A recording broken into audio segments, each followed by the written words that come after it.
The most powerful man in the world only wrote notes for himself.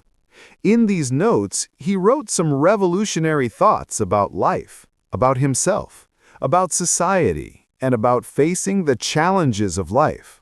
But, in the end, he dies due to a deadly plague, and the notes perish with him. However, no one knew that these notes, written thousands of years ago, would one day take the form of a book considered one of the best books of all time.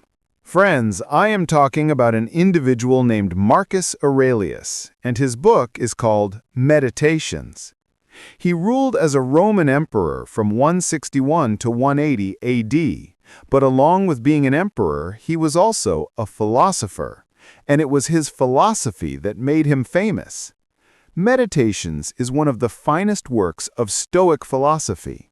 It is a masterpiece through which you can understand Stoic philosophy very deeply. In this book, Marcus Aurelius has written some pearls of wisdom. He has expressed some profound thoughts, through which you can completely transform your life. Today we will share 10 best Stoic principles from Marcus Aurelius's book, Meditations. Let's start with meditation. Look at it, friends. There are some fundamental pillars of Stoic philosophy, or the Stoic system. One of them is called logos. Logos means reason, and it represents the concept of rationality and logic. Marcus Aurelius made extensive use of it in his book. The Stoics believe that logos is present everywhere in the universe. In fact, it is this logos that organizes the universe and maintains its balance. If we talk about human society, logos determines what place an individual will have in the world, whether they are a king, a slave, a royal ruler, an ordinary person, or a farmer. All of this is determined by logos, which is why the Stoics held the peculiar belief that no matter what your position in society is, you should not fight for it. You should accept it. This world has given you a place in it, now you have to be happy within it.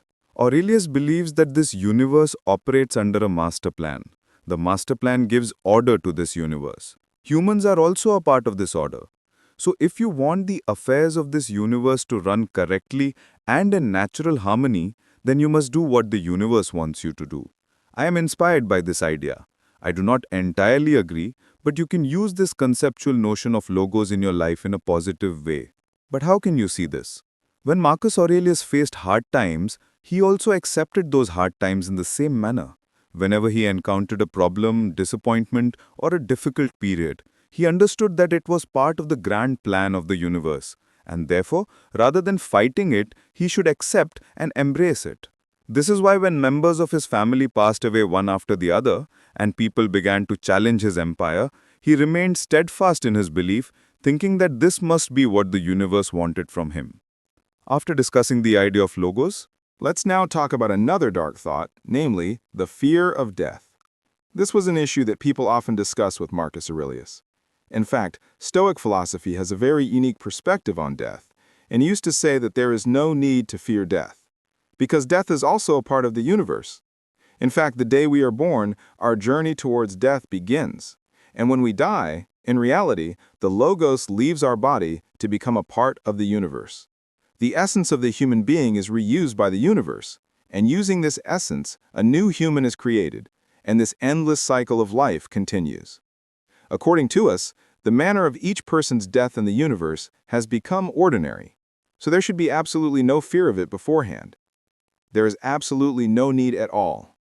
In this matter, another Stoic philosopher, Epictetus, said that we should not be disturbed by the death of a loved one, because there is a cosmic reason behind it. Since humans are destined to die one day, they should live their lives to the fullest before that happens, without any complaints. On average, a person lives for 60 to 70 years. If we keep complaining throughout this short life, life will pass in the same way. And Aurelius did not like this at all. He used to say that on this earth, where we are, you have limited time, right? You should spend it in a meaningful way. Friends, my experience also says that people who keep complaining throughout their lives, they always lag behind. They always live a failed life. Another unexpected thought is that no matter how bad things are in your life, it doesn't matter. Whenever something bad happens to you, Just respond positively. In every difficulty in life, you need to see what opportunity can be gained from it, because every difficulty has a hidden opportunity. The path that becomes an obstacle is the same path that will become your way. How wonderful it is that the problems in life that trouble you today, the problems that have become the biggest issues for your mental health, you can find hope within them. If we sit and start crying over every matter, life will come to a standstill. But if we begin to see the same challenge, the same problem in a positive way, we will then find our path. Adversity is the key to opportunity. Facing difficulties makes a person stronger, strengthens their character, and leads to success in life. Another amazing thing that Aurelius wrote in this book is that no matter how rude someone is to you, it is necessary to be kind to them. No matter what anyone says, it is my responsibility to be a good friend. This is something I have made a part of my life. Friends, see what I do. Whenever I encounter nonsense in life, whenever someone tries to deceive me, or if someone says anything on social media, whether it is good or bad, whether they curse or say something I do not like, instead of getting angry, I become curious about that person's mental state. I actually forget the matter and become curious about understanding their current mental condition. This opens new doors of learning for me. This is a wonderful lesson for me that even in this difficult situation, I can learn something for myself about what was behind that person's behavior, what thought gave rise to that mindset, what is that person's condition, what is their financial status, how is their mental health, how is their psychological health. It is a journey that I greatly enjoy. Arthur Schopenhauer gave a powerful statement about this. You should be careful of any particular traits of meanness and stupidity so that they do not harm you. Rather, observe them according to your age, expand your knowledge, and understand a new reality when studying human character. What a beautiful thought. So next time if someone speaks ill of you or is harsh towards you, do not get angry at that person, but try to understand their behavior. Another good thing that Aurelius wrote in this book is that you should not retreat from the world, meaning you should manage your relationships with the world. Do not worry, we are made for cooperation. Humans only succeed when we work together. No matter how many bad things happen to you, do not break your relationships with people and the world. Another thing you should keep in mind is that if you do not like a person or find one of their habits very bad, instead of focusing on their bad habit, look to see if there are any positive qualities in that person. Are there some good traits as well? And based on those good traits, proceed to build your relationship with that person further.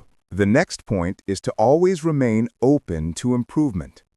Often, people consider themselves alone, thinking they know everything. Such people become stagnant in life. They stay in one place, and when you remain in one place, that is the state that is called hell. Therefore, always be ready to correct yourself. If you have a weakness, accept it, then make a decision yourself. Living in self-hate will leave you far behind in life, and this is something you do not want. The next point is again one of my favorites. Your mind is superior to everything. Your mind, and especially your thinking, will determine where you go in life, so keep it forward-looking and progressive. Imagine a very large ship filled with cargo. If this cargo is properly stowed, the ship will sail smoothly even in stormy conditions. But if the cargo is not properly secured, it will slip and move, and very soon it will completely capsize. The cargo could even sink its own ship. A healthy mind is like a well-stowed ship. Everything is in its proper place. It can travel anywhere and absorb any piece of knowledge. But if your mental cargo is poorly organized, maintaining balance is almost impossible. Such a mind is always troubled and can never free itself. Another meaning of this is that to attain mental peace, you should focus on your inner peace rather than external things. The reason is that mental peace comes from within. According to Stoics, until your mind is quiet, you will never be able to hear the noise of life. You will not be able to get rid of it. The ninth point is about making friends, reviewing, and practicing getting back on track. Look, life is all about challenges. It is all about obstacles, problems, disappointments, and difficulties. If you get disturbed by these challenges, it will be the end of the game. Whereas, if you have the ability to get back up every time you fall, you will always move forward in life. If a major obstacle arises in your life, you must ensure that you get back on track and don't live your life within that spiral. And the last point I selected from this book, Meditations, is also very motivating. You should always do what is right and always be ready to face resistance in this journey. Look, when you challenge the present circumstances, stand up to ordinary situations, and confront people's belief systems, people will certainly resist your ideas. But if you know you're right, you should endure it bravely like a lion. The more revolutionary an idea is, the more people will stand against it like a wall. In such a situation, you should not be afraid, but confront people's resistance, because deep in your heart, you know you are right. Remember, leaders fly against the wind, not with it. Friends, always keep this in mind, and tell me in the comments which one of these 10 points is your favorite. And don't just watch and forget. Save these points, remember them, and most importantly, apply them in your life.